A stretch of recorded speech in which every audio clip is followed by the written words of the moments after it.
Welcome to Synchronicity. My guests this week are Sean and Cass from the Very Ape Podcast. You know them. This is their, 10th appearance. Who knows? They're the best. We hung out the other day. This is a two-parter. If you want to check out part 2, go over to Very Ape Podcast and you will hear part 2. It was pretty fun times. We got about 3 hours podcast here. How about that? Been away, come back in full force. Before we get started, big shout out to Ned, my sponsors.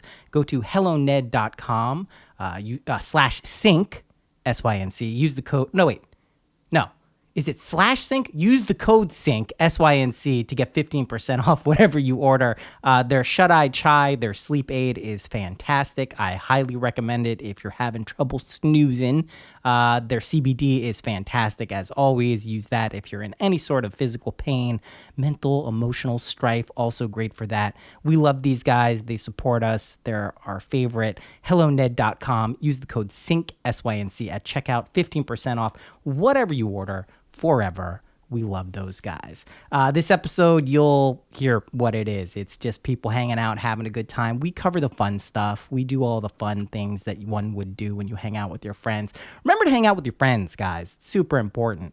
One other note before we get started. The bull run is back. I'm calling it. The crypto bull run is back. I know it may seem weird being like, hey, man, this kind of seems like it's not really happening right now. It's happening, okay? I haven't missed one of these calls. When I say the bull is back, the bull is back. We're early. This is easy mode. You throw money at shit, it goes up, okay? Do with that info what you will. I highly recommend you pay attention at the very least. A reminder, you can access the Discord server, CryptoSync, where we talk about cryptocurrency, for joining the Patreon. You can join the lowest tier. You can quit right after. You will still have access. I am not gatekeeping that. It more than pays for itself. Let's just put it like that. Anyone in there, you'll see. They're happy. That's it. Patreon, that's the place. We're doing live streams every Thursday. It's happening. It's fun. It's cool. We like it. Can't complain. Without further ado, here are my wonderful, excellent, truly stupendous friends, Sean and Cass.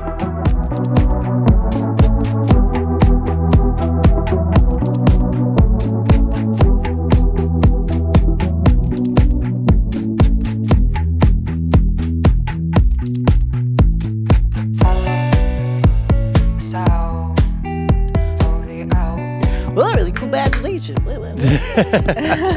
We were just talking about that. Tiresome. But luckily, I do find myself able to get in that zone most of the time. Oh, yeah. We've been podcasting since the beginning of 2014. Yeah. So this will be like... almost the same as me. I'm almost embarrassed to say this will be like our 9th year doing it. I know, it's like being in the league. You got to retire at some point, right? Yeah. Is it embarrassing to be an old podcaster? I think it's just embarrassing to be old. I don't think it's it is about the podcasting. I mean, yeah. I don't know. I'm going to be 40 Hell in yeah, July. bro. Yeah. And I think it's weird because, like, if you look back, like, 80 years ago, like, 40 was, you're old. Like, you're... When we were kids, 40 seemed old.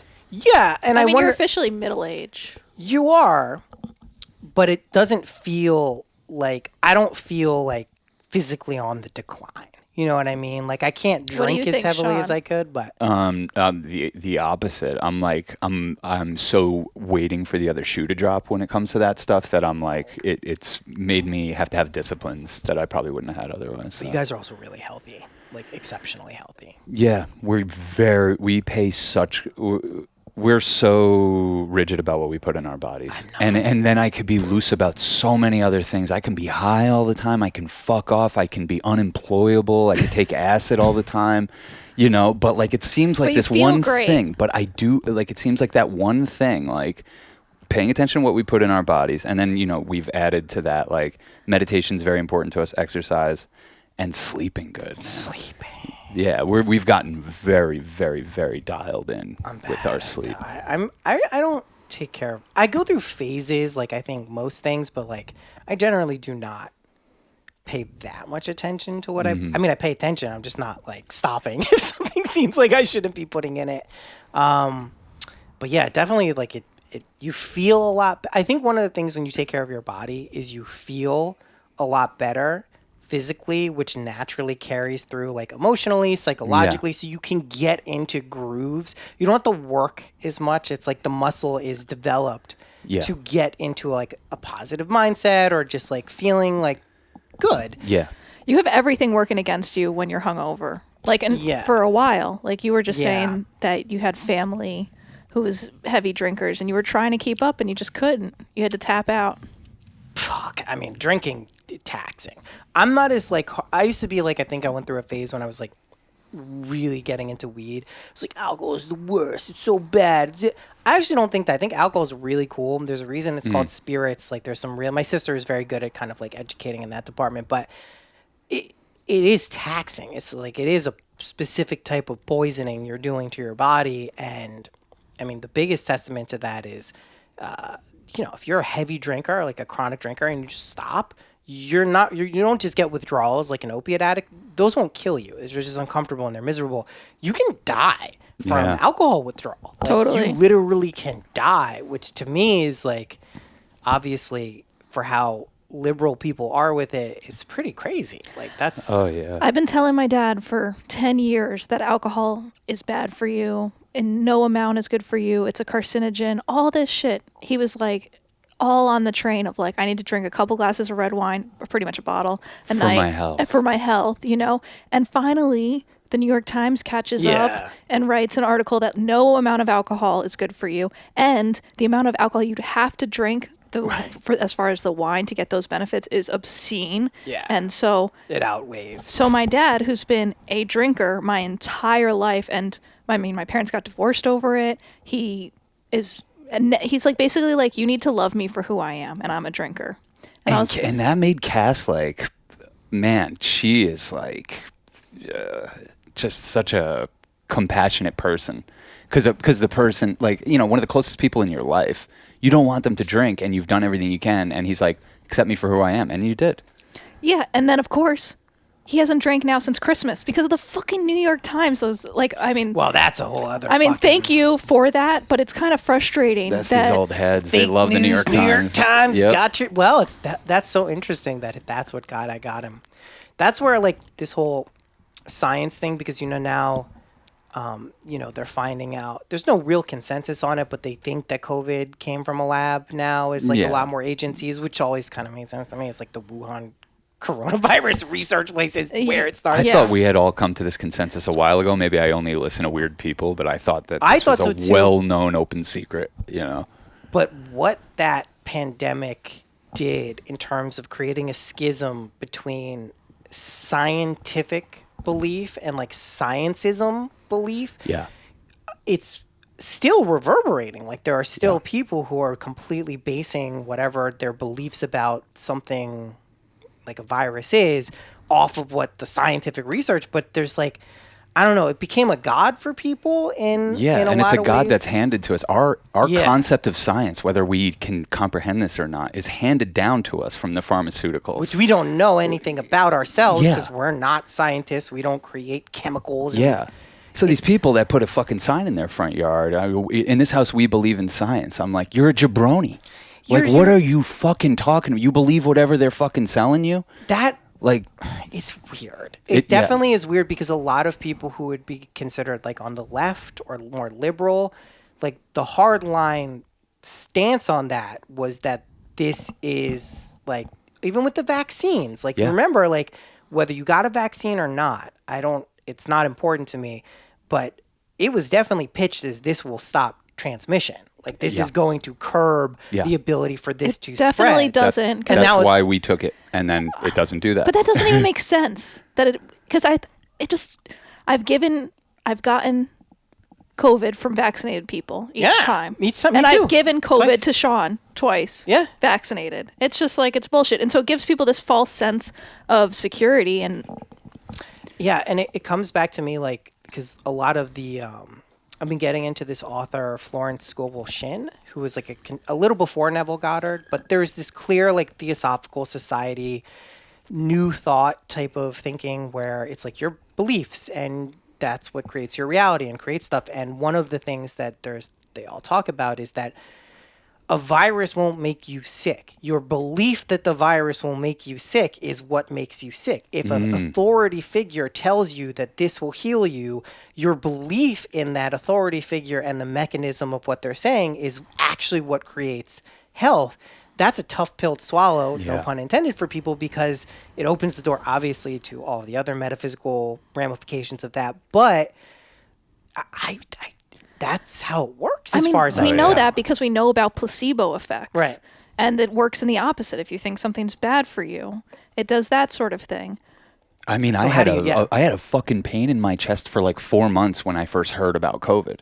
Every night I remember going to bed like, I'm dying. I'm fucking dying. Like, what the fuck? It was just anxiety. It was literal anxiety. Yeah. Both times I got COVID, it was not so bad. And the second time was a little worse, but it was not that bad. And Yeah. I just ultimately think, like, if you can kind of hold on to that idea, you're not going to get scientific consensus on that. You're not going to get people who are authority figures telling you that your belief creates your state of health. Your belief creates your emotional well-being. Your belief really structures your reality.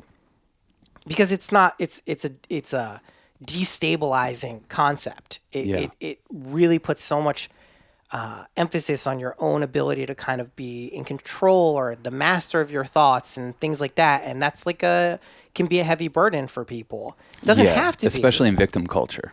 Like they're like, whoa, what are we saying? You sound like a Republican right now. Like, well, let me classify you and write you off so I don't have to do the work. That's why I was very grateful for Trump at the end of the day, because I saw how wild people would get. And like, people thought I was a Trump supporter. I would never vote for Donald Trump. I also would never vote for really anyone. But yeah, that's like, the smarter thing.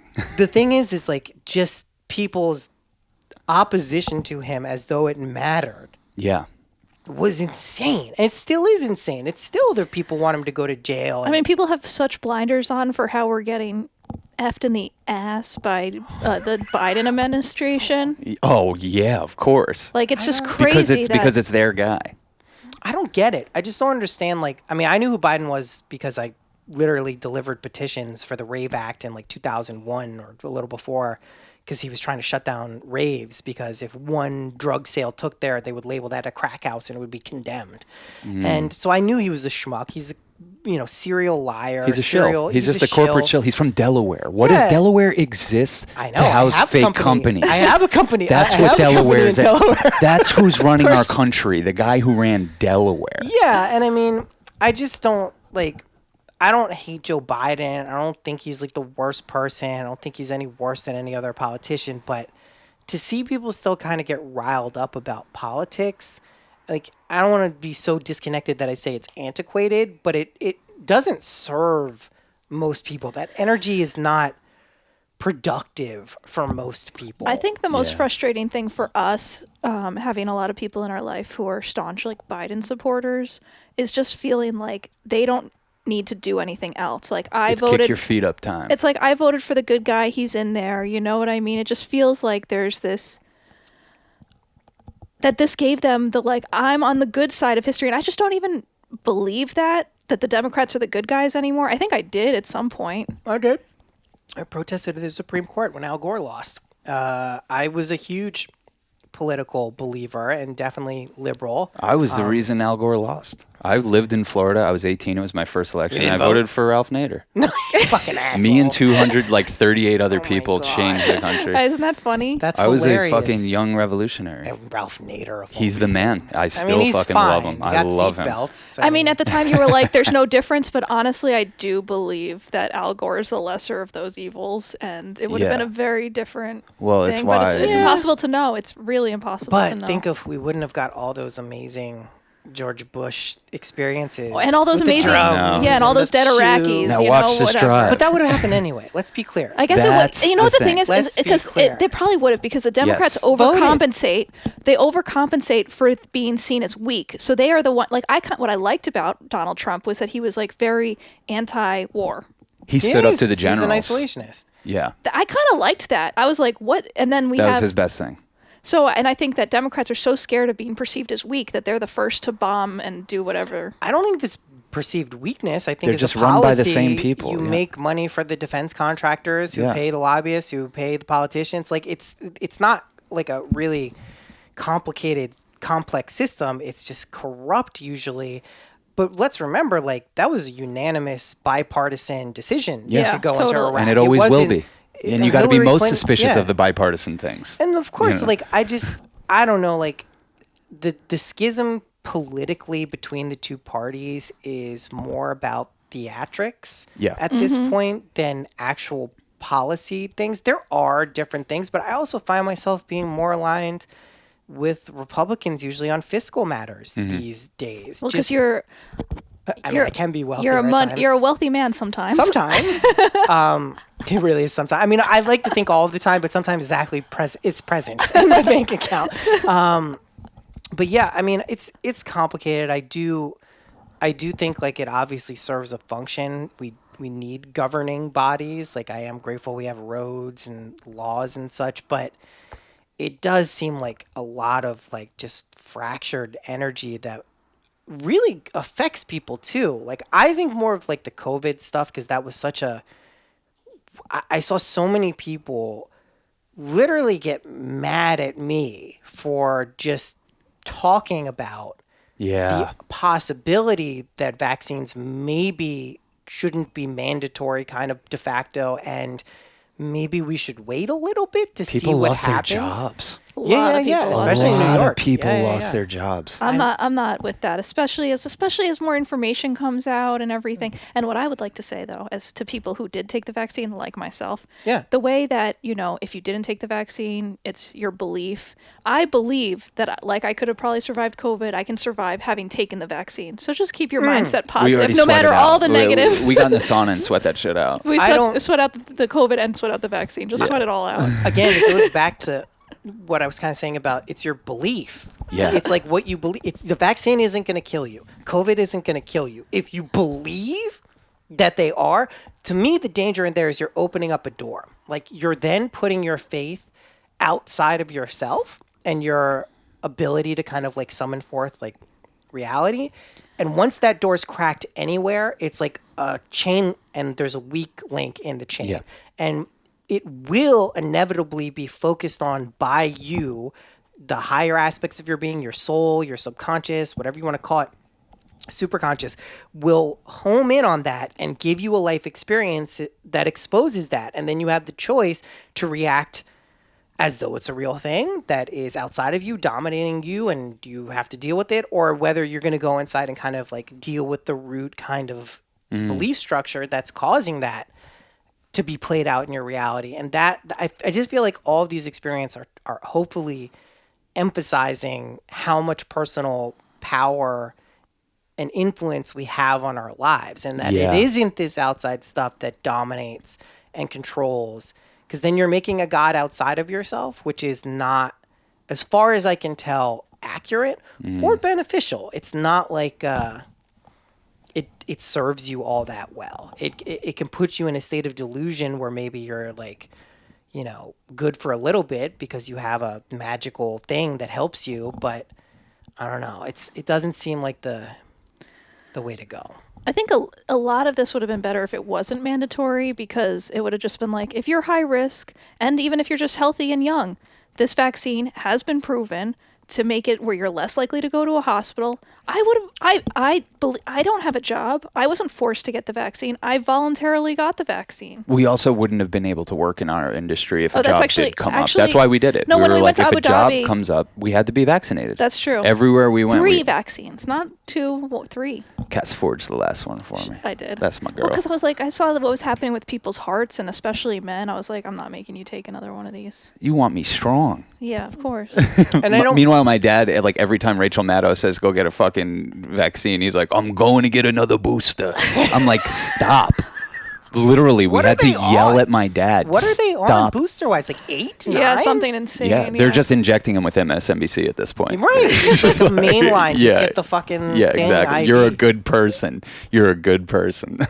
It's so the weird. same. It's the same thing with the Ukrainian flags. It's just like I'm Ukrainian, basically, genetically. Like, both sides of my family are from You're Kiev. ashwagandha Jew. Yeah, I've always known that about you. But the thing is like, I mean, guys, like, what the fuck do we really think is going on? Also, I try to like just, I'm not a Putin supporter by any means. I think it's a brutal dictatorship in a lot of ways. But if Russia started lining up Mexico with nukes and all of these things, we wouldn't be like, all right, cool. Like, I think this is fine. And so it's like, have some awareness of like, they're being provoked in some way. Yeah. I don't think people don't want to look at that or believe it or feel it. Well, to the Ukrainian flag waving type, history starts when Russia invaded Ukraine. And they don't want to think about what Ukraine is, what it's all about, what it's always been known as. It's a very interesting place. Extremely corrupt. Very interesting. Well, because I mean, we're finding out now they just are taking our money and fucking laundering it and giving it to their oligarchs and just they're doing the same shit that everyone does in the Eastern European bloc. Exactly. Because that's how we do here. It. Yeah. So we're just filtering our money over there and perpetuating World War III. Like, this is going to get real. I don't think it will. I don't think it's going to get there because I think it's isolated to this region that most people are disconnected from. Yeah. In the Western Hemisphere, even though it's in Europe and it's close to Russia, but like everyone's playing like a complicated game here. Like Turkey is very interesting, like the geopolitical influence they have by being in NATO, but also kind of still working with Russia. Like they really are. They're getting the money and they're receiving things. Yeah. So and then meanwhile there's a US military base in Turkey. So it's like there's a lot of weird shit going on. We have 900 bases all over the fucking world. We have more than that. We can't even count them. I'll be honest, I don't know what the fuck's going on. But that's also we should all say that. I don't know what the fuck's going on, but I do believe in like standing by and supporting countries that are being invaded and women being raped and horrible things happening, of course, but is sending them money the most effective way to do that? Or are there other things like, hey, maybe pulling back on what, like we're saying, how close we are with our military bases? If Russia had nukes in Canada and Mexico, and then they cut us off from the world banking system, it would be World War III. Yeah, and not only that, we blew up the Nord Stream pipeline. Like this, I mean, insane stuff's going to start coming out, and like all will be revealed, and it just becomes very boring. But I think that the way to tie it back to what you were saying is we got to just stop collectively believing in that, just believing that that's a solution to anything. That's the hard part, because I think when some people hear that, it's like, you know, John Lennon and Yoko Ono saying, like, imagine there's no war. There's no war. It's like, yeah, okay, sure. Eventually it does lead to that, but it's more about shifting your individual consciousness to try to believe that something better will come out of this, and that it's not going to be, and not just pure belief, that I do believe that's the most important thing, but like allowing possibilities to open up where this doesn't end up in absolute chaos and, you know, we're living in like the worst post-apocalyptic nightmare, like The Last of Us. You guys watching The Last of Us? No. Oh, I played the game. It's really amazing. We're it's never not gonna zombies, watch it. But I'm telling you, I heard someone gay is in it. I don't know. I'll tell you, it's really good. Emotional, like the most pathos I've seen in a show in a really long time. It's like really tactfully and tastefully done. The game was terrifying. I barely got through it when I played it back in the day, but it's Is it this 8-bit overhead game where you're just going around corners? Oh, okay. No. I don't know the game. Do you remember we were trying to get Super Smash TV? Oh, I wanna get that. I think I might be able to download it for the Switch. I heard you can do it as a ROM. That game was dope. You have Mario Kart for that thing? Of course. There's a new DLC. They just came out with new courses. Oh. Yeah, they just came out with 4. Yeah, I'll have to check it out. Yeah. Yeah. Honestly, it's weird because like the quarantine started and I was like, oh, everyone's going to kind of get to live how we always live. It's just kind of how we were always living our life. What are we going to do? And what I chose to do, as opposed to play the guitar that you gave me, was get like sickeningly good at Mario Kart for the Switch. And once I got so good at it, then I did turn my attention to the guitar. And are you doing shortcuts? Oh, yeah, I know everything. You know all the shortcuts. Everything. That's the key. That's the separation. I would go on and play against the world and like dominate. Dominate. World domination. I'm talking world domination. I'm doing that now. Eli downloaded a Star Wars game on the iPad, and it's player versus player. And I was like, you can't play that. Like, it's not appropriate. So I started playing it. I'm amazing at it. Really? And I'm crushing. Right now I'm in a battle with an Indian person for the leaderboard in our bracket. And like we're just like, I don't know how many hours a day we're focusing on this. Wow. But my life is basically like, I got to win 15 games a day to stay again. It's so fun. But this is also why I can't play online games.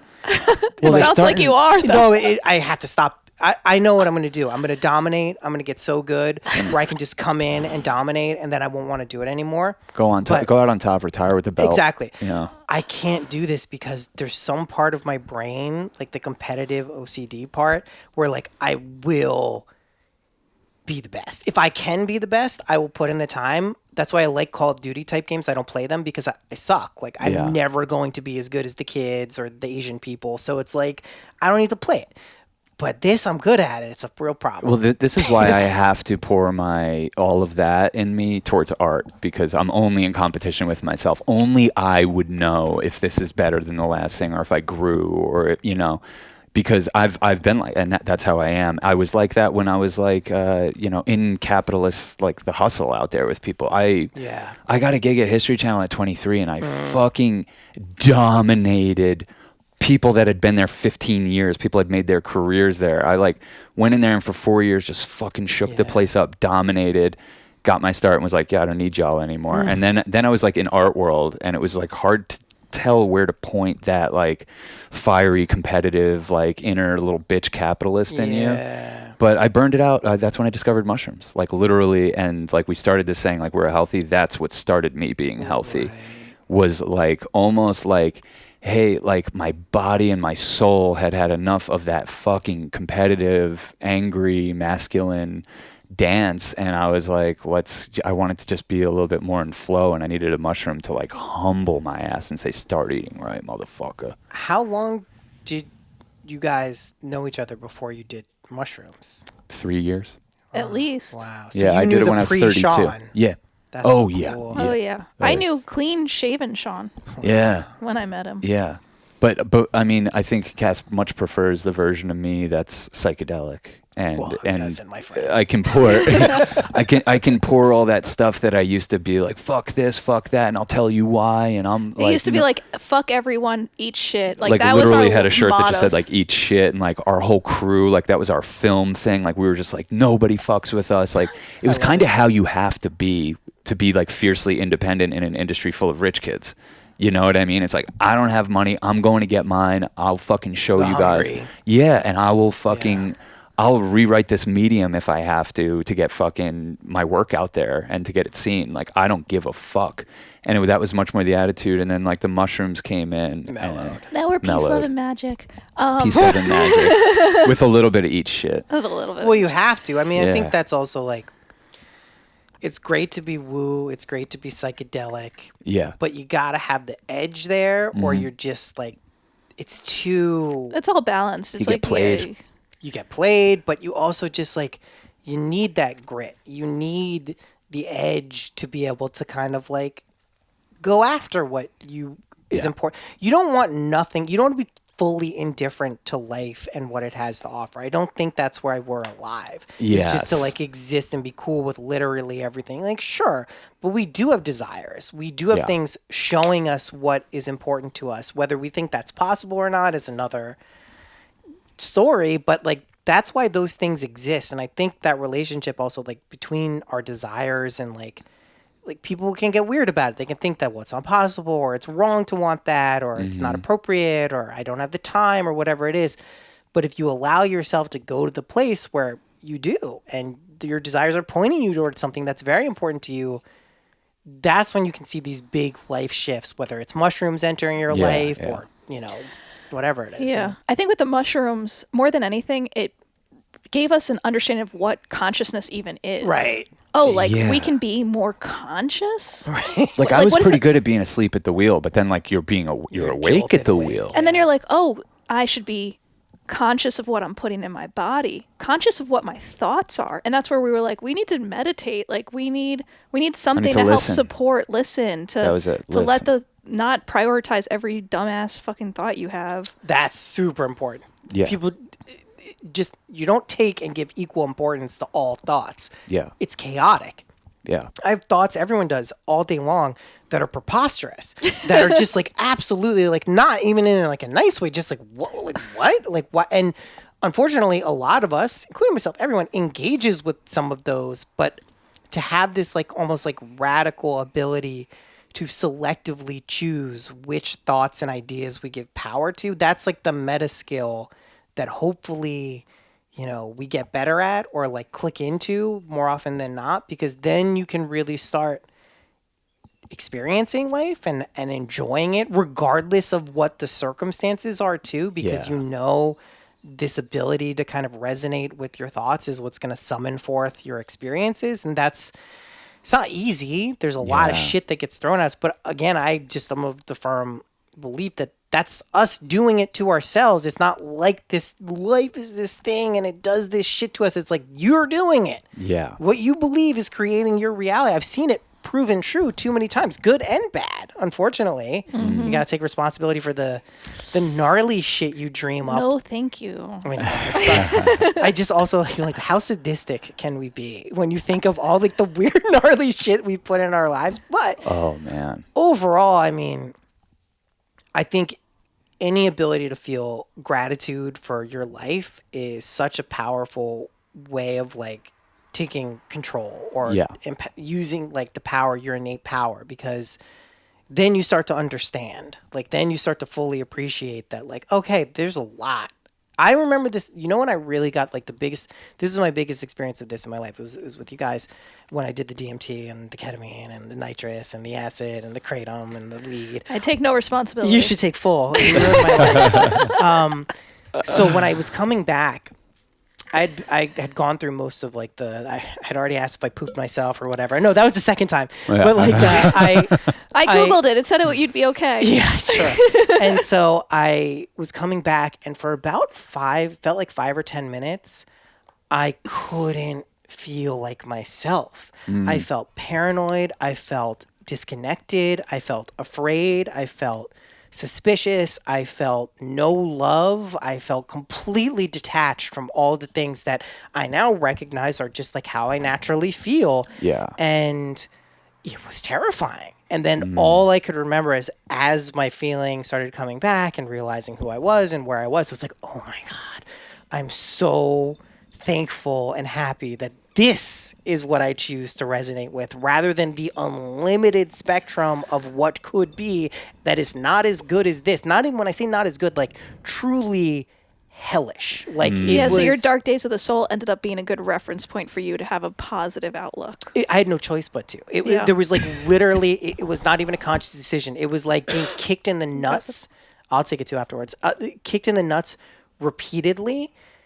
Forever, or just like having a nice sandwich. Like those were the comparison. It was no in any way choice. It was just like I feel and I'm grateful for feeling this way almost all the time. Even when I feel bad, I still am a step away from feeling like grateful and appreciative for all the things in my life. And I think this is why DMT for me is the gratitude drug, because that's all I ever come away with it. With all the other drugs, they bring me many things and they do bring me gratitude, but that's DMT's like central thesis. And for some people, it might have to take you on the wildest ride to get there.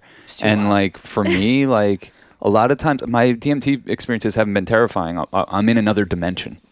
And when I come back to this one, I'm grateful I'm here. Right. And that I'm a human and that I can still have Cass and Mare. Exactly. And oh my God, my family. Exactly. And it's so funny because I've seen this, like DMT is the thing we've probably served to most people. We've probably given it I would like 75 times. A moment to formally apologize that you didn't have a good experience. Oh my God, please. No, but I am sorry about that. We've already been through this. You get the experience you need. Yeah. It's never anything but that. So like I also attribute my difficult and trying experience to my hubris. Like that's what created that. I literally had the thought like, I'm going to go get magical songs from the DMT realm and bring them back and we're going to be famous. Like it was the dumbest like thinking one could do. And when you go in on that many substances into that realm, like I have a DMT vape that apparently you can just hit lightly and it won't blast off and you'll feel it.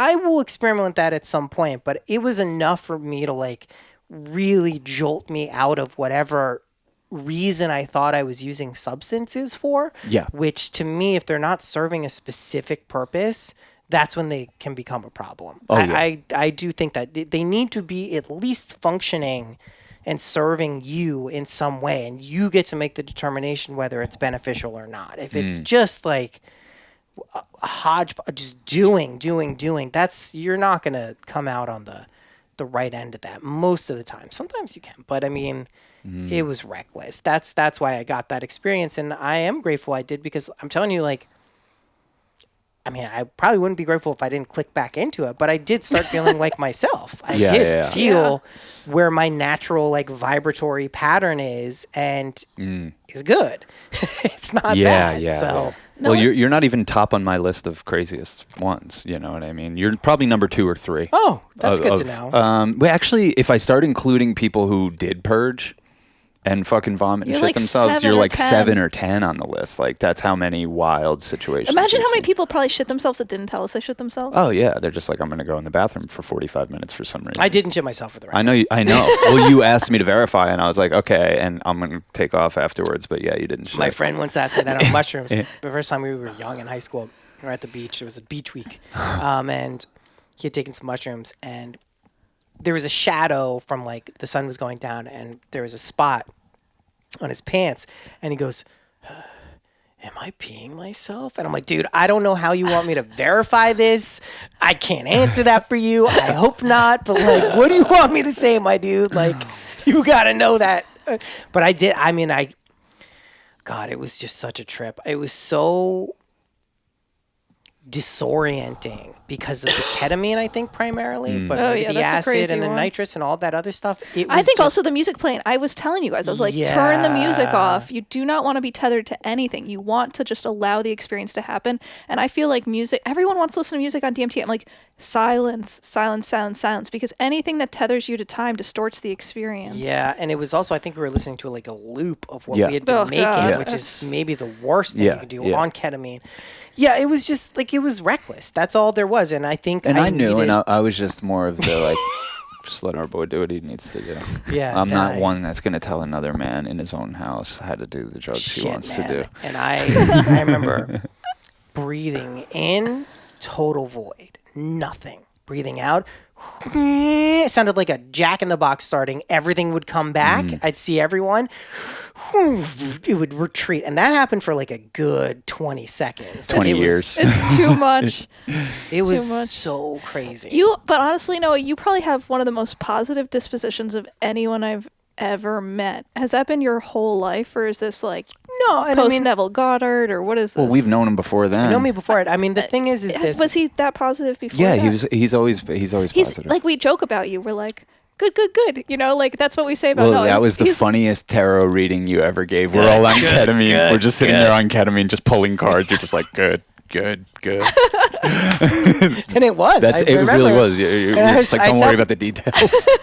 I mean, I when I do readings, like, I do enough of them that there are some that are, I never say not good, but I'll be like, this is gnarly energy. So I do try to remind people when that does happen, like, it is, they're not all good. They're not all positive. But yeah, I mean, I think in terms of optimism, I definitely have periods where I don't feel as good personally about whether it's my life or myself. That does happen. They luckily tend to be a very small percentage relative to the rest of my life. We're talking probably less than like a couple percent. It's not a long time I stay in those states. We probably have similar astrology because I think you and you guys are both Cancer Sun, Sag Moon. Sag Moon is what it is. Yeah. So Sag Moon, Fire Moon. It's all chill till it's not. Well, that's the thing. Fire Moons in particular, Denise is an Aries Moon. One of the benefits of having a fire moon is you do tend to move through things emotionally very quickly. Yeah. So it's also the same person, same thing, like if you get in a fight and there's someone who's like over it after the fight and then there's a person hanging on to it, you'll find the fire moon is usually the one who's like ready to completely get over it. Thank God. It's the best thing about this relationship is that Sean moves You're through a Cancer moon? Yeah, but I'm pretty chill. So is Mare. But those, you can emotionally hang on to things a little bit longer. There's the fluidity of it. Eli, my oldest son, is a Cancer moon as well. Deep, rich emotional life, very like felt deeply and like it's good stuff. But the fire moons, you really do get to like sometimes just burn it out. You burn out, especially in Sagittarius. It's a very expansive sign, right? So things are like more of. So you do kind of get those like blasts of energy. I've seen you on it too. Like I've seen you burst into our apartment, fucking shot out of a cannon. Like is someone like, and I'm like, that reminds me so much of myself. Yeah. When I'm like that, but really only Cass and maybe Mare and sometimes my parents are privy to that, like just explosive, you cross the fucking line. Yeah. That's always what it is for me. Me too. And there's a line. Yes. And you crossed. I don't like what I think what usually sets me off is like, I want things to be chill. I'm pretty non-confrontational. I'm always trying to service a chill vibe. You push me, I'll keep my chill and keep it, and the chill remains until it doesn't. And then when it doesn't, I'm so mad that you pushed me to a place that I don't like in myself. I don't want to bring out this. You're not going to like it either. No one's going to like it. Now we're all going down, and I hate it. I hate it. You probably have my ability to, which is to just destroy the vibe in a room. Yeah.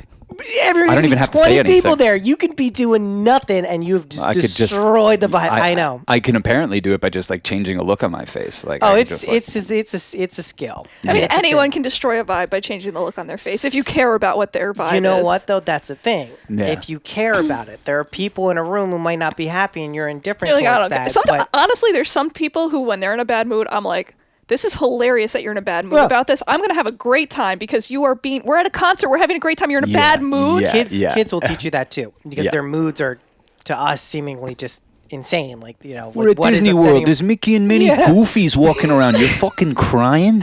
We actually want to go to Disney World. I think we're going to try to go. Take the whole fam? The both sets of kids? Yeah, both sets of kids. I think that's going to be something we're going to try to do, which will be, adorable. I understand, its own set of challenges. But I went to Disney World as like a 11-year-old with my friend's family. We took a car train down where they put the car on the train. You have a car down there. And we stayed in the hotel with the monorail where it goes through the hotel. And back then, I'm sure they don't have this anymore. You used to be able to rent these little sprites, these little boats. They had this fountain, this big like water fountain at the resort. And you, as like a young kid, could go and just fucking drive around in these like go-kart boats. Anymore. I know they don't because there was like a passenger ferry. And there's nothing dividing like the open seas, and like we were in trouble because like we were getting way too close to this thing. Holy shit! It was so cool, man. Turkey legs they had there. You guys don't eat it, but it's I mean, a nice turkey leg at like a Ren Fest. I've never had one of those. It's pretty not great, but it's fun. It's like awesome. A novelty. Like you have you see people walking around with huge turkey legs. It's a thing. It's a vibe. Imagine that in like a huge stein of beer. Like how good that would be. You just feel like a man. You are a man. The peak of Western capitalist civilization in Disney World. Like, you're just firing on all cylinders. You have to either love that or just don't go there. But I mean, it's cool. Like also Disney. Like I think like one of my favorite movies of all time is Moana. It is truly like a mass. Have you guys seen Paddington 2? No. Have you heard about this? I have heard about it. It's like 99% on Rotten Tomatoes. I heard about it from this Nicolas Cage movie. Yeah, that's how I heard about it too. Yeah. Is it actually good? No, you should tell us. Well, our friend Isaac, who just watches every movie ever and reports about them, he watched it based on that. And I think he gave it a really high review because I wrote to him, I was like, how was it? He was like, it's incredible. That's so weird to me. I kind of want to watch it because, let's do it. I was watching that. It was a weird movie, the Nicolas Cage one. I loved it. I loved it too. Yeah. I also really like Pedro Pascal. He's great. I think it was. Did you like their acid scene? I loved it. It's becoming a meme. The meme. It's becoming a meme now. I didn't see that. His face. Yeah. It's so good. Yeah. They killed it. The only thing I would say, and I shouldn't even say this as a fellow filmmaker, is like I wish that was a rated NC-17 and they just went a little harder in the paint. Like just like man, there's such rich material there with Nick Cage. It's true. And they just kept it in the Hollywood thing, and I'm like, okay, it's cool. They killed it. I do give it an A+. Yeah, it was it was very unique. I saw a bunch of good movies. Saw The Whale. Did you guys see that? No, we're never gonna watch that. Why? It just seems like manufactured. It just seems like a slog. It just seems like it. Yeah, it seems like they wanted to win an Oscar. Brendan Fraser, like the whole. I just can't imagine. If Noah watching says it's great, we should give it a shot. I love Aronofsky. Like I saw it in the theaters. Yeah, it's good. It was awesome. Yeah, Brendan Fraser. There's a reason he is getting all the love now. Like it was. He's awesome. It was tastefully done. You know what you're going into. That's why you know what you're going into. However, What's the story about? Sorry. it's this guy. He's super fat. He's really unhealthy. He's a literary teacher. He's got a fractured relationship with his daughter, who she's really great in it. It's just like, the healing of that relationship kind of, but also just like you also see the scenes of him like eating. And it is like, whoa, it's like it's sickening and it's sad, and you see kind of the torture this person's going through, but of course it's like, ultimately kind of uplifting, and there's the moment you kind of are hoping for, but it's one of those movies where you know what you're going into, but the performances and the way it's structured like allow it to not be bad. Yeah, and so yeah. if Not you like predictable in a way that's annoying. yeah, Well, exactly. it's Aronofsky. There's going to be some interesting element. The fact that he even did this movie, 90% of the film, 95% of the film is in his home. So you do get this like very claustrophobic, xenophobic vibe. And it's just done. It's a well done film. Like, I hope he wins Best Actor because it was really incredible. I'm rooting for Colin Farrell.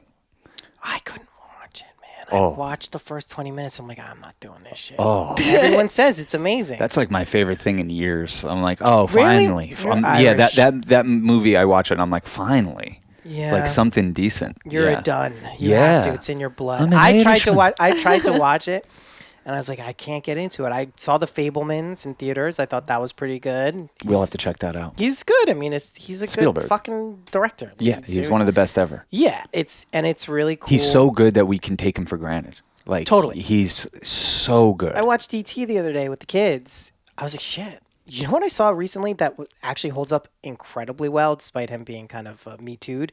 What about Bob? Oh, who's Me Too'd?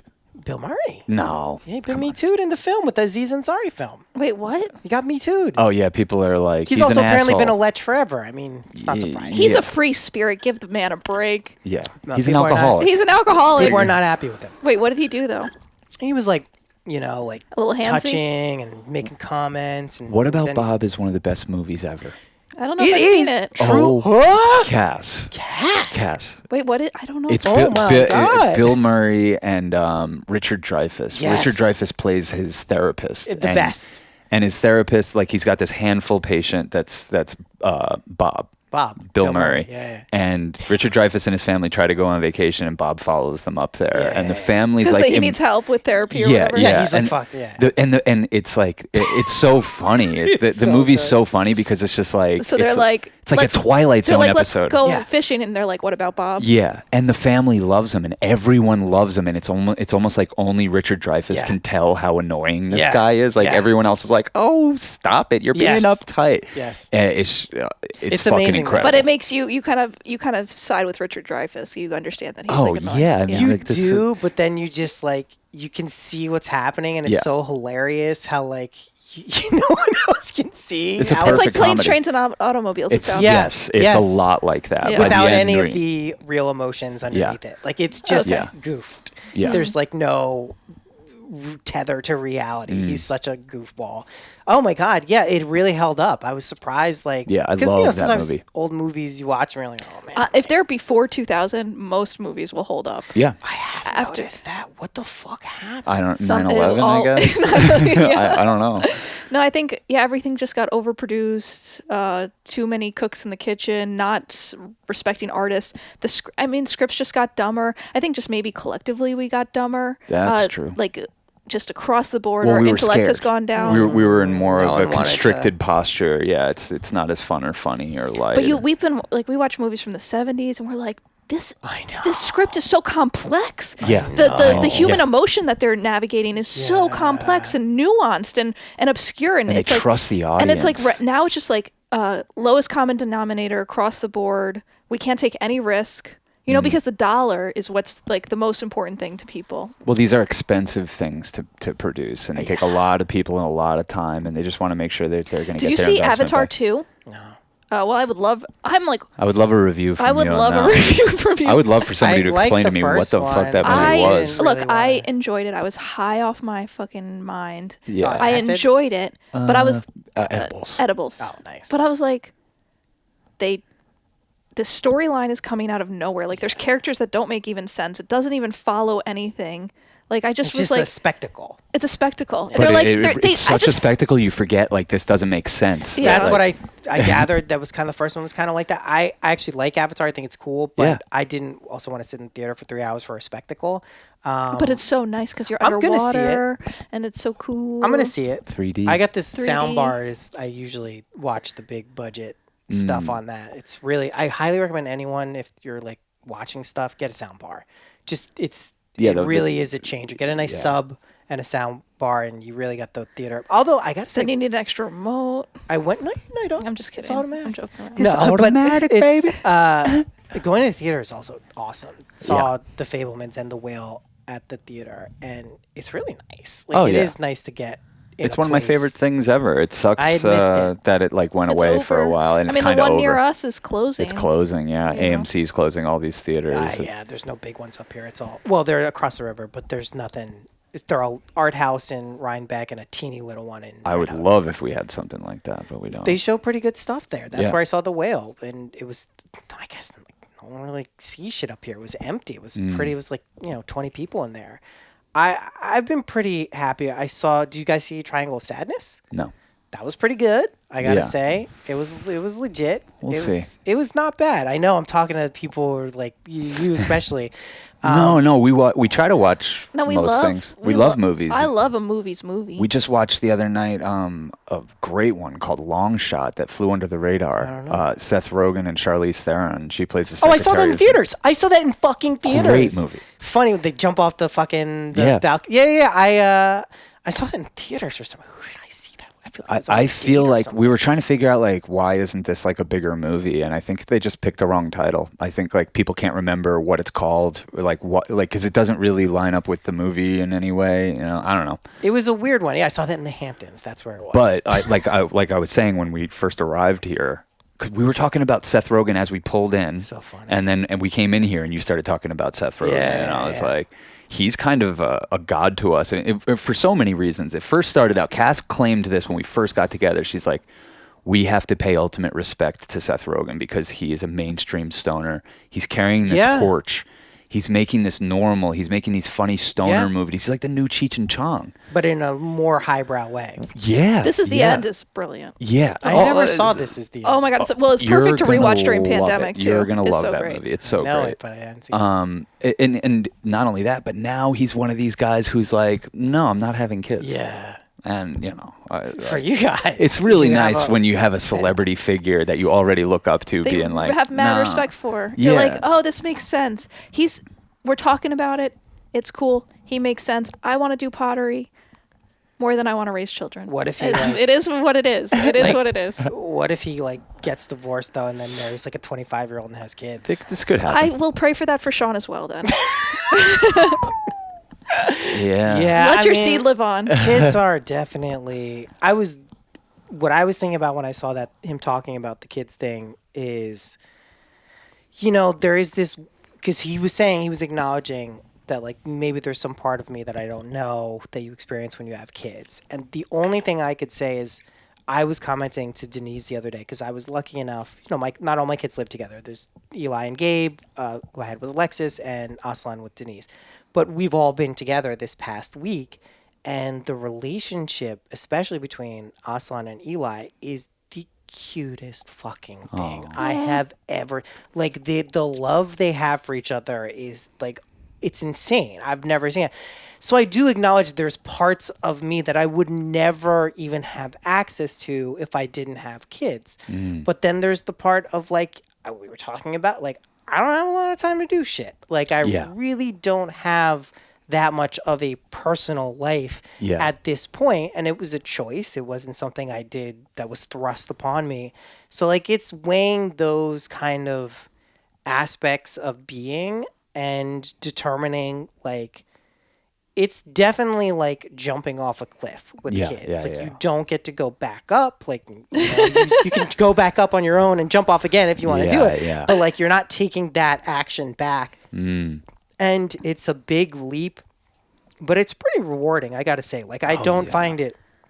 I'm sure there are people, and I've at points felt burdened, But like for the most part, there is like a really cool aspect to having kids that I don't think I would trade back. I mean, it's hard to say, like, if I was still partying, like what my life would look like, or like it would look different. I just don't know that it would be better or even worse than like what I have now. So I don't really like dwell on it too much. But I mean, I was just saying to Alexis, actually, like, I really want to go to a club. Like, I really want to go out to a night. You need a take wild some night drugs, out. Yeah. Yeah. Fucking, but I don't see What it would in you the want to horizon. take? Like when you imagine a wild night out. Acid, Okay. weed, nothing crazy. Yeah, maybe right? some ketamine if we're at the right section in the club. Later in the night. What about Later some in- MDMA? But definitely Molly. Okay. Definitely Okay, let's Molly. party, man. Let's do a wild night this summer. I would love I kinda wanna dance, to. too. Oh my God. And if we find a good night, also like Denise is like, I didn't know it at the time we were getting together, but like for the scene of music I'm into, she's like very connected, like with all the biggest names. We could host this night that we want to have. Well, the Fifth House used to be used for that. They had some really weird bookings now for like very famous production companies and stuff going in there. But like I went to a night there on New Year's with her. That's when we decided to have a kid, like 2 months into the relationship. I remember. It's really fucking bonkers. You left your sister at our place. Yes. Oh, we had a great time. Great Yeah, fucking yeah, time. I think we yeah. turned her onto the dead a little bit. Yeah, like she's she was probably ready. incapacitated high in some Oh, way. man, yeah. And then we were like, hey, we're just gonna watch the dead and take Molly, and we had a great night. I want to go out. I mean, I just like, there's something about cutting loose that I don't think I get it in It's hard to do up pieces. here too. Like in I do it It's just hard like to scratch that itch up here. the only time I really think I get to like be with myself is nights. Like I At least you will get that. stay up.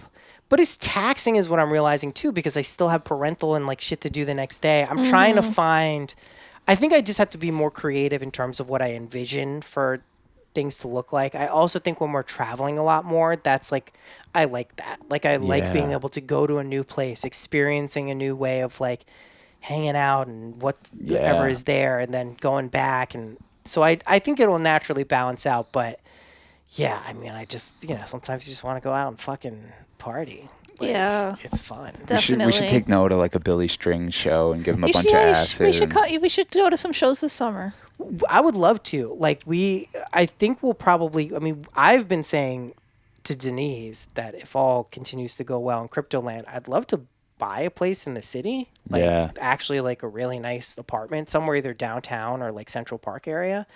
Just to have, like, even if we're not there, friends could be there. Like, it's just like, Yeah, we'll live there whenever you want. yeah, I'll buy you guys We'll a be place. standing by. No, but I mean, like, realistically. Keep writing those journal prompts, Manoa. I am, my friends. Like, I really am. And it's going Do you well. know what you want to tell people what your latest manifestation technique, since you were the powerful manifester? Yeah, I think everyone is too, ultimately. All I've been doing, I've been talking about it on the podcast for the past couple of months, is you just get a journal, pen and paper. Other people do it with like voice notes and text, tapping their phone. I find literally imprinting with pen and paper is very powerful for me. Like it gets you in a different headspace. You're doing something. You're connecting your mind to your body.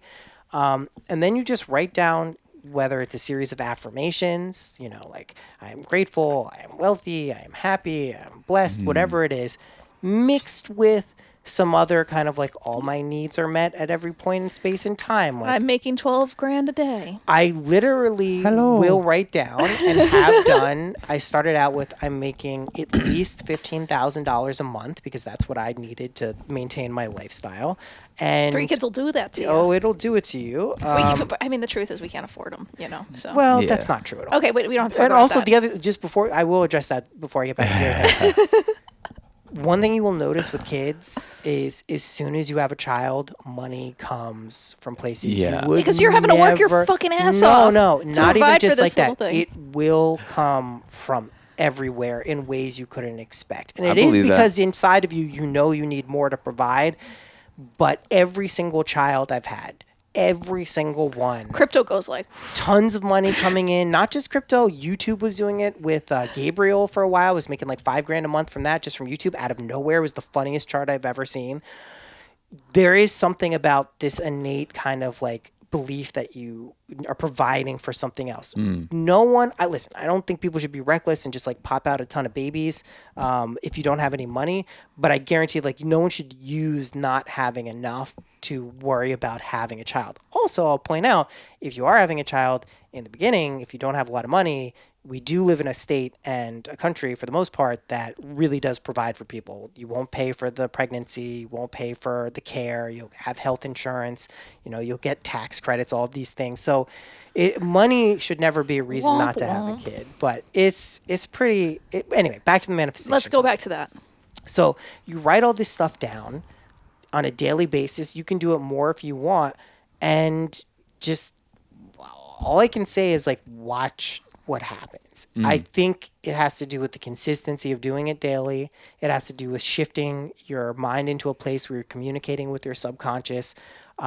It helps you get in touch, if for no other reason, how you feel about stuff. If I write down I'm going to be making $15,000 a month and I go, I don't know, like I can be aware of that because that's something that is absolutely preventing me from getting that in my life. So the ability to... it's like a sacred mirror. It's like, it's almost, exactly. I felt this way the other day when I was doodling. I was like, this is just as valuable to me as pulling tarot. Absolutely. Just like seeing where this doodle goes, drawing stuff, seeing what I want, what I need, what I'm obsessed with. Like it was all there. Exactly. And I think when you're using language and writing in that way, your subconscious doesn't understand subtleties or comedy or irony. It's a literal delivering vessel. Like that is what it does.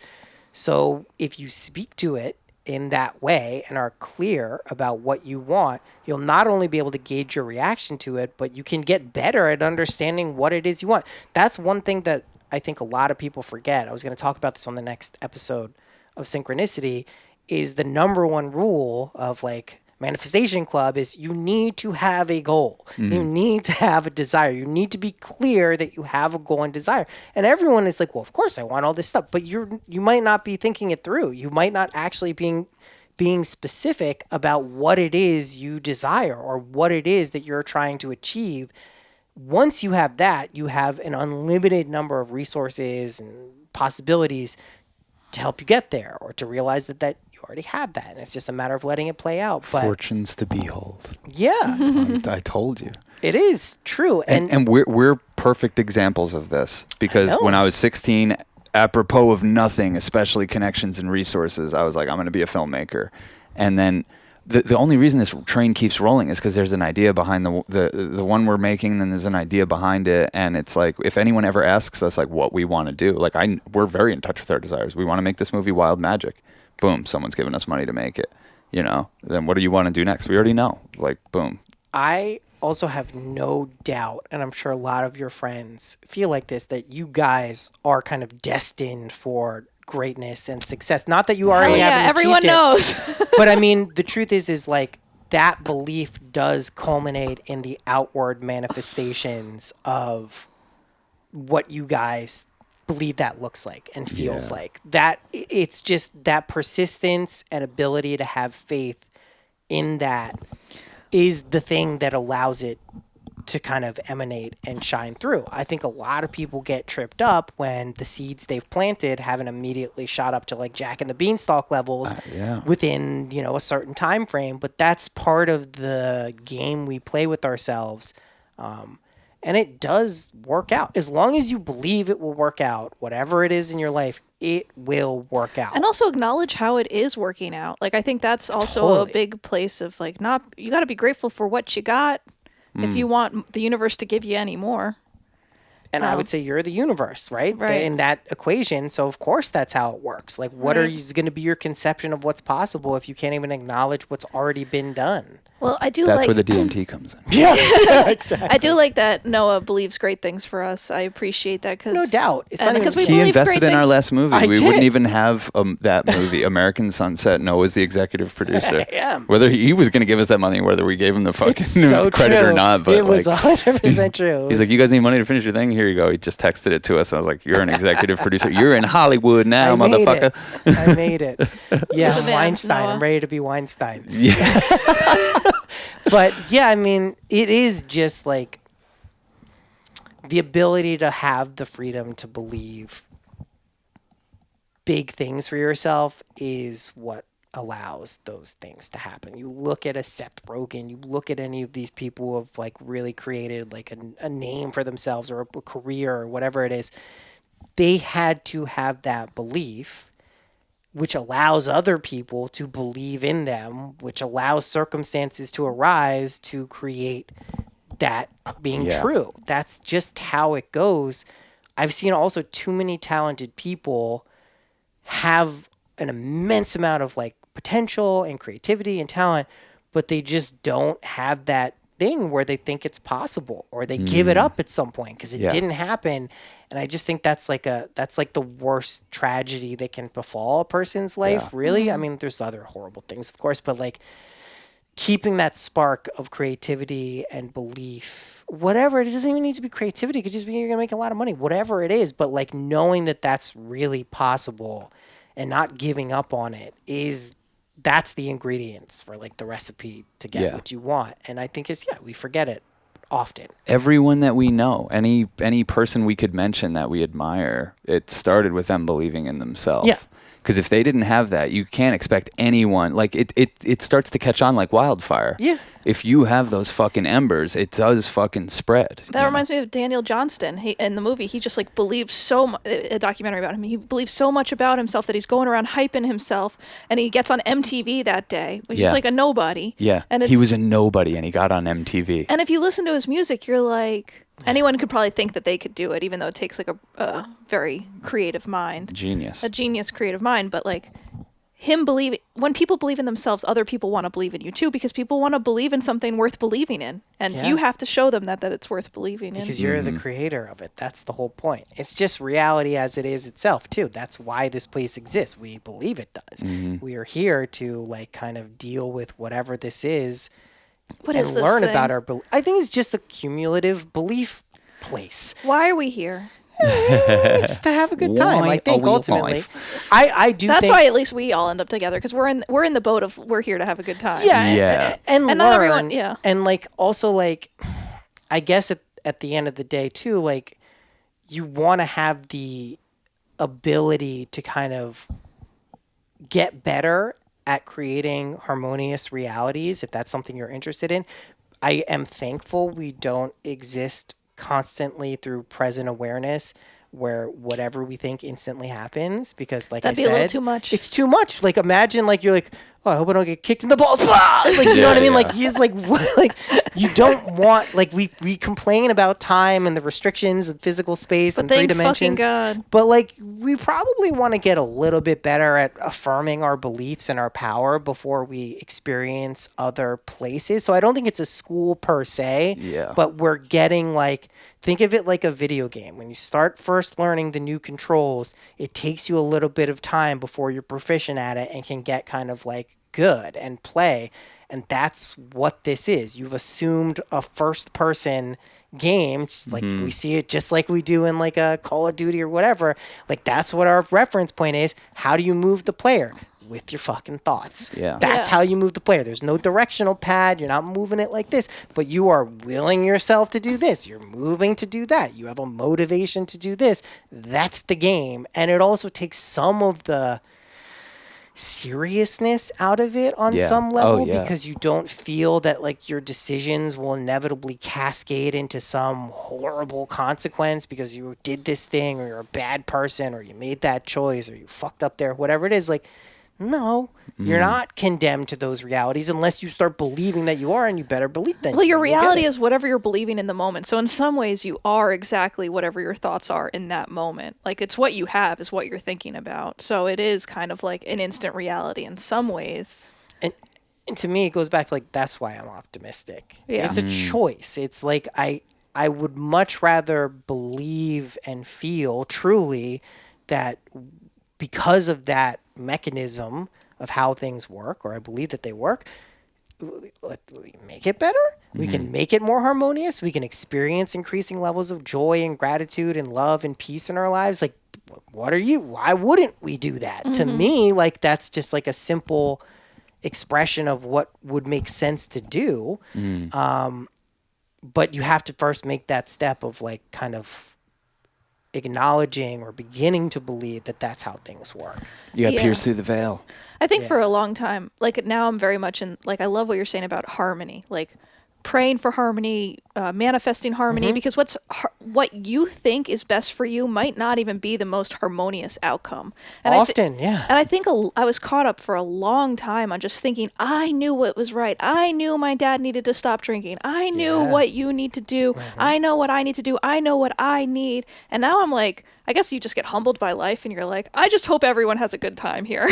Like, right? let's just all have, I hope everyone's doing what they need to do. I hope we're in harmony. I hope that we can Well, you do pulled something and yourself- offer to this greater good of all. You were know? in a dichotomy. You were just in a there's a good and there's a bad and there's a right and there's a wrong, and you know That's tough too. Also, like you don't have to expend the energy of trying to change what is, and then paradoxically, what happens is you do change it because you stop putting attention to it, therefore reaffirming the thing you don't like.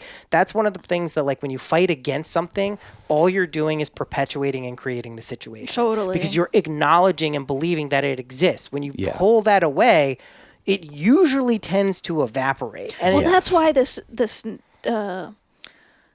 concept of like someone is a toxic person has always sat badly with me, because Yeah. I'm like, your belief about them being toxic reinforces their toxicity. And why would you want to live in a world where a human being can be inherently toxic?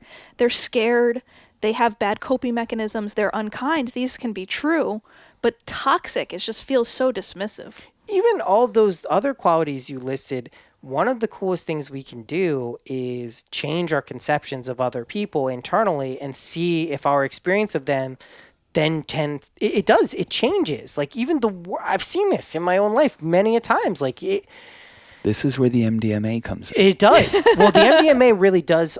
It is one of its greatest properties is to allow that openness and connectivity to emerge, which allows you to meet people on a plane where it's easier to work through whatever friction or tensions may be. It may not resolve them. I mean, some people just fundamentally are at odds with each other energetically. Yeah, you can still meet in the kingdom of forgiveness. Totally. And be like, Let's not hang out. yeah.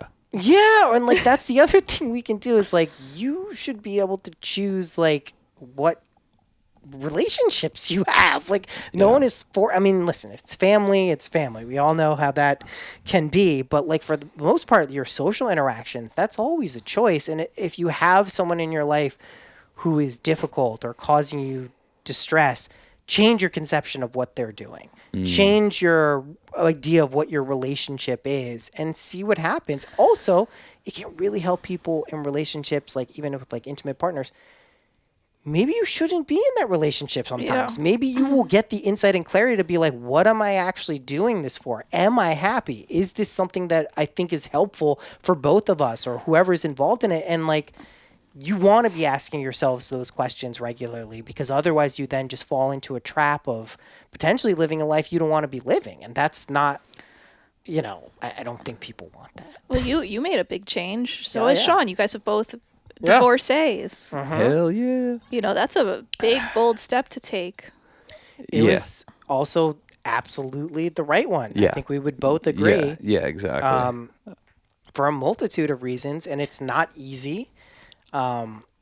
But you got to be able to like take responsibility for your life. And I just would never be the type of person who thinks you should stay bonded to something that is not good, right? Like that, it seems like a recipe for disaster. It seems like a recipe for a lot of repressed rage and anger, and not even And I think repressed. you're doing best for your kids by doing what That's was right. best for you. That's And I always. think at the time, I think I've supported you throughout the divorce. Of course. in my own way. Of I mean, the course. only thing I told you was like, don't move LA. like 3 hours away from your kids. And then you call me up and you're like, actually, I'm not moving 3 hours. I'm moving a 6-hour plane ride away from my kids, Cass. I was like, I'm never telling Noah what to do in my life. I'm never telling Noah what to do anymore. I was like, I'm staying out of this. But I truly, at the time, it felt like so heartbreaking. Like, oh, Noah's breaking up a family. And all I had to do was like sit back for a second and be like, oh my God, 20 years from now, he's going to have the best 20 years from 20, probably 20 minutes from now. But like just in the river of time, Noah being a good or bad person is not based on him making a decision of not wanting to be with someone anymore. He's going to have he's going to be a great husband. He's going to be a great ex-husband. He's going to be the person that he is, which is the best ex-husband. I am a really good ex-husband. Yeah, I'm the worst. I literally haven't spoken a word to that woman. She who shall not be named. And you call her that woman, so. In fairness, right, that's a sign. In fairness, I probably wouldn't have a ton of communication with Alexis if it wasn't for the kids. But that being said, we do have a very good relationship, and it is very like positive for everyone involved. So yeah, I mean, like she's also with your ex-roommate. You navigated that one interestingly. Yeah, it was a whole weird dance that was good, then very bad, and now very good. Like in a lot of ways. Having the dream life of your lives. I mean, I think so. Like the guy who is like your best friend, live-in roommate, who you guys were getting along swimmingly with. It got hard for a little bit, but he ends up dating your ex-wife, and now a guy that you trust and like is now also like a parental figure to your kids. You were making him a parental figure in this house. That's right. To your kids, and now he's a parental figure with your wife, which is probably better for her. And he's also your current wife's best friend. I mean, it's like crazy. It's like a sitcom. It is like a sitcom. That's how things used to be when there was only like 10 people in town. Yeah, it really is kind of a throwback into throwback, like in a global society. Also, like seeing we all move around a lot too. It's weird, but I've noticed my life being essentially a soap opera or a sitcom or a drama, and like I feel like sometimes I should write this shit down or recap what's going on because it's such a rich source material. But like it's a testament that I do believe things will work out. That's my ultimate belief about everything. Good. I really do believe that. And,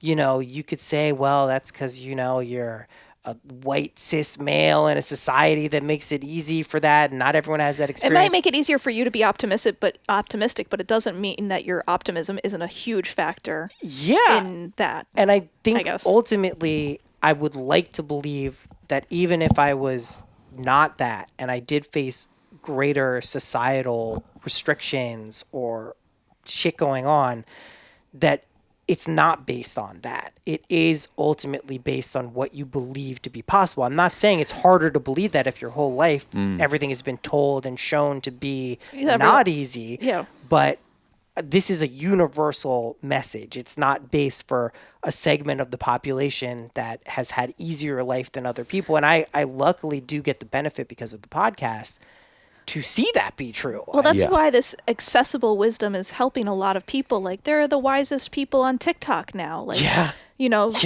teaching their fellow humans about positive thinking and about gratitude and all this stuff of how do we get through these days, because we're, as a society, pretty anxious messes, It does seem to be like that. I wonder how much we perpetuate that by kind of witnessing it and believing it to be true, because again, it's just based on what we're perceiving on any given day or moment in time.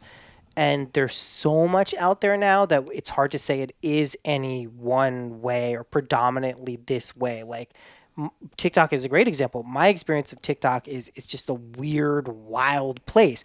Someone else may use it for a completely different reason, for recipes or for dance videos or whatever it is. So we do have this ability to kind of shape what we tune into and prioritize. Yeah. And not get lost in that and get in a filter bubble to the exclusion of anything else. I do try to keep up with like current events and shit just because like I do want a common platform to understand what's going on in the world, but it's harder and harder to do that. So what's going on with the dolphins is what we really need to know. Man. Well, let's switch over. I gotta pee. Okay. Let's do part 2. Pause. I think this was Very Ape.